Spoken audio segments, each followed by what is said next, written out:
Në Teatrin Migjeni u zhvillua nata e parë e premierës Kopshtet e pavarura të lumturisë, një tragjikomedi me autor Albri Brahusha, i ndarë nga jeta më shumë se një vit më parë dhe sjell në skenë nga regjizori Hervin Çuli. Publiku përjetoi një eksperiencë të pazakontë, pasi u vendos në të njëjtën hapësirë me aktorët, duke krijuar një ndjesi afërsie dhe përfshirje emocionale që e bëri shfaqjen edhe më të veçantë. Interpretimet e Besmir Bitrakut, Diana Nenajt, Gjulio Briskut dhe Frit Selmanit u pritën me duar trukitje për mënyrën e natyrshme dhe të ndjerë me të cilën ata sollën në jetë karakteret e veprës. Emocionet bukura, të forta, me të drejtën të forta. Më shumë edhe në lidhjen me Albrin, patjetër.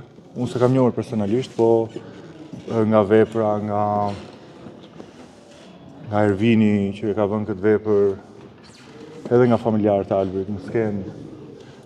Ishin emocionet forta dhe të bukura, po shqyqër Zotit me që shoh, ne kemi arritur ta përcjellim shfaqjen në publik, edhe kjo është ajo për cilën punojmë për ditë. Me një ndjesi krejt ndryshe, sepse kjo është premiera ime e parë në Teatrin Migjeni. Unë kam marrë dhe herë të tjera, kam luajtur në këtë sallë, por si me shfaqje nga qytetet e tjera, por me një premierë të vetë qytetit të Shkodrës, kjo ishte hera e parë, edhe është një ndjesi shumë e mirë, jam ndirë shumë rehat, tamam si në shtëpinë time.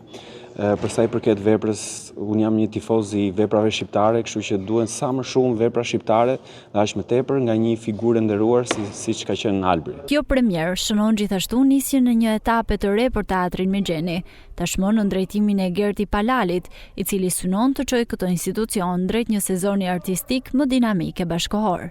Po, jam shumë i lumtur që si fillim vendosim një vepër shkodrane, edhe në këtë godinë madhështore të Teatrit Migjeni, po ashtu edhe pastaj edhe një vepër të autorit që është edhe Albri Brahusha, që nuk është më mes nesh, edhe ishte një moment shumë interesant, shumë i bukur edhe për familjen që ishte prezente, që shikon një produkt të pjesëtarit të tyre të familjes që nuk është më fizikisht. Dramaturgjia shqipe është më afër nesh, është shumë e rëndësishme që edhe regjisorët të frymëzohen nga veprat shqiptare, por edhe shkrimtarët të shkruajnë shumë më shumë edhe të afrohen teatrit, që krijimtarinë e tyre t'ja japin teatrit, t'ja japin regjisorëve, aktorëve që ta vënë skenë, edhe të krijojnë mbrëmje të mrekullueshme si kjo e sotmja. Shfaqja do të jetë sërish në skenë për publikun shkodran më datë 11 dhe 12 tetor, në orën 19 në skenën e Teatrit Migjeni.